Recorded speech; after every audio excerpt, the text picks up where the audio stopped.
You may be forgiven for believing the museum, set in the country club atmosphere of the Porthcurno Valley, with its tennis courts, trees, beautiful beach, and the Minack Theatre, are all a visitor really needs to make for a truly great day out.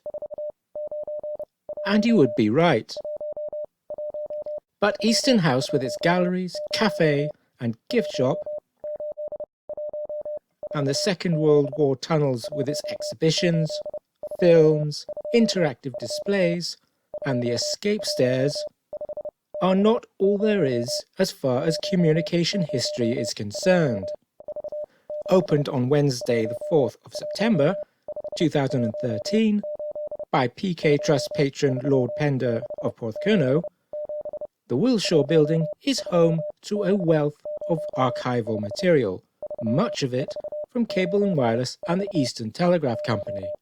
The Wilshaw Building is also home to the Clore Learning Space, a flexible and fully accessible space designed to support both formal and informal learning, sponsored by the Clore Duffield Foundation.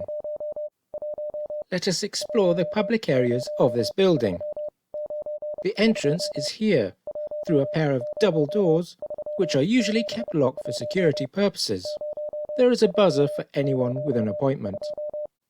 The Clore Learning Space is here, and is the second largest room in the building. The largest room is the archive itself, but that isn't open to members of the public. In the Clore Learning Space, there are two cable ship models. The Edward Wilshaw, which, like the building itself, is named for Cable and Wireless Chairman Sir Edward Wilshaw, and its near sister ship, the Stanley Angwin, also named for a Cable and Wireless Chairman, and incidentally, a native of Penzance. Next to the learning space is a small kitchen, or pantry, where teas and coffees can be made. There is also a fridge, a sink, and a microwave. There are also toilets, one of which is designed for disabled use and includes a shower. Here are the lockers. These are for those who use the search room, as bags and refreshments are forbidden inside the search room. Close by is a space for snacking. Now we come to the search room. This is where researchers come face to face with the archival material they have requested. The room itself has a technical library, and in any normal week, the museum's archival volunteers work away in this room. Here we see the office of the collections manager, overseeing the search room and accessing the archive.